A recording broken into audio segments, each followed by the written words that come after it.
संस्कृताय नमो नमः।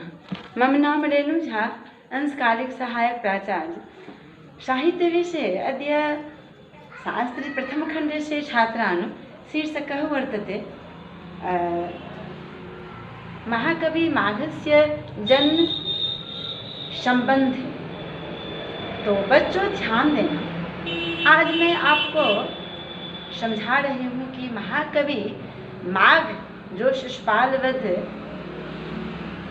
लिखे हैं, इनके जन्म स्थान के संबंध में, इनके समय के संबंध में परिचय संक्षेप में इनके देते हुए मैं आपको समझा रही हूँ। महाकवि माघ के जन्म स्थान के संबंध में शिशुपाल वध महाकाव्य की कतिपय प्राचीन हस्तलिखित प्रतियों उपलब्ध है। और क्या है कि प्रत्येक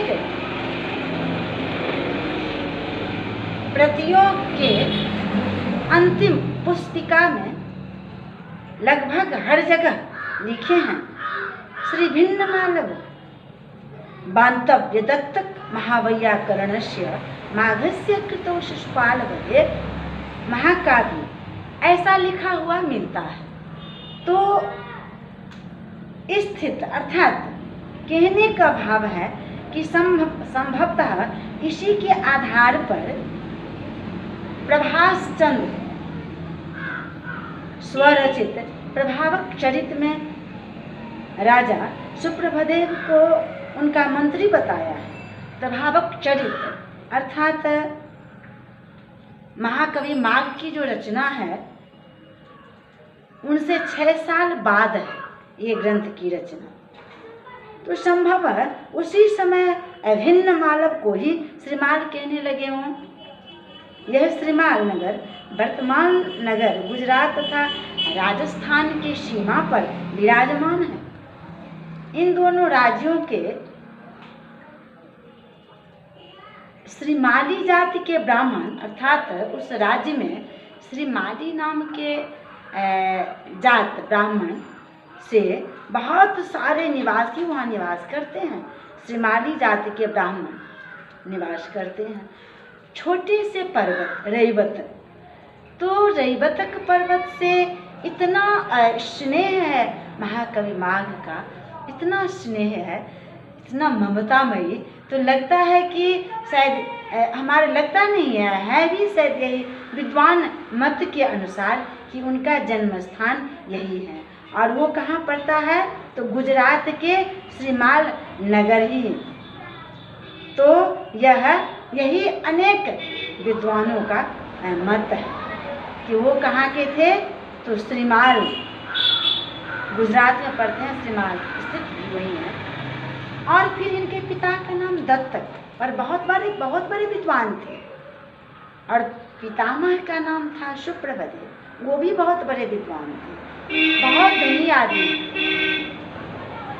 एक समय की बात है कि जब वो जन्म लिए महाकवि माघ, तो उनको जब कुंडली बनाए उनके पिता दत्तक, तो उनके कुंडली में था कि इनके अपना जिंदगी में थोड़ा मतलब धनहीन हो जाएंगे।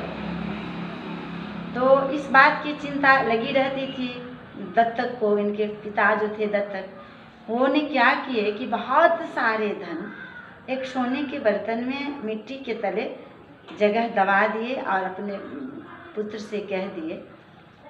समय आया, समय आने के बाद सही में वो धनहीन हो गए। पर था क्या, महाकवि माघ बहुत बड़े दानी थे, बहुत बड़े दानी। उनकी पत्नी भी बहुत बड़े दानी थी। तो जब सब उनको दान देते देते खर्चा हो गया, तब वो क्या किए, कौन क्या किए?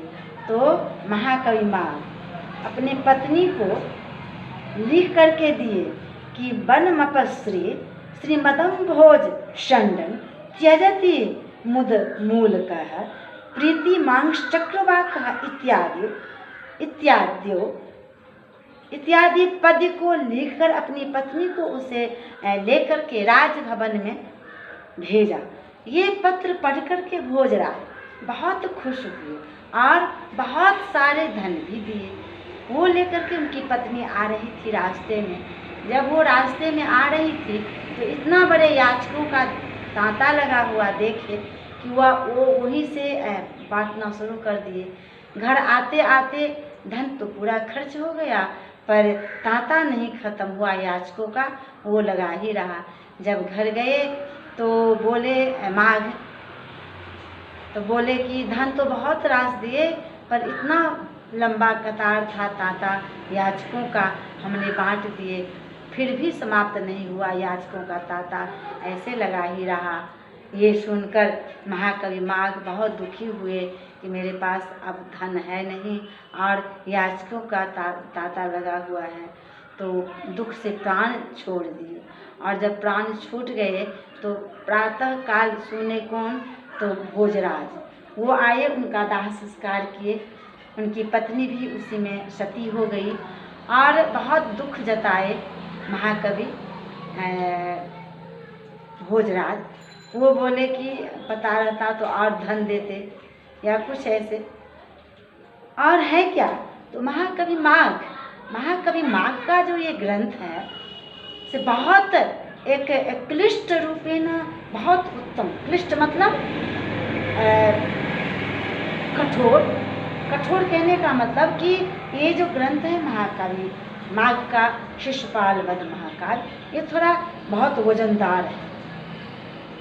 पद्य अर्थ इत्यादि सब कुछ में है ना कि उपमा कालिदासस्य भारवेरर्थ गौरवम दंडिनी बदलालित्यम माघे संति त्रयो गुणा।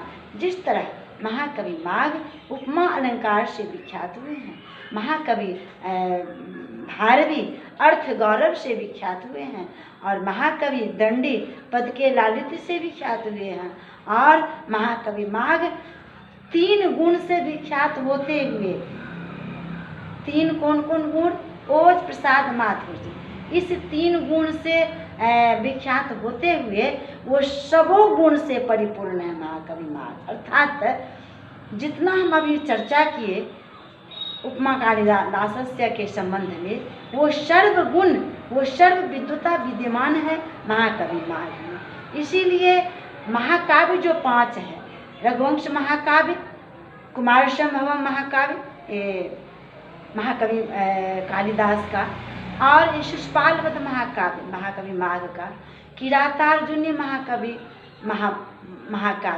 महाकवि भारवी का विरचित, और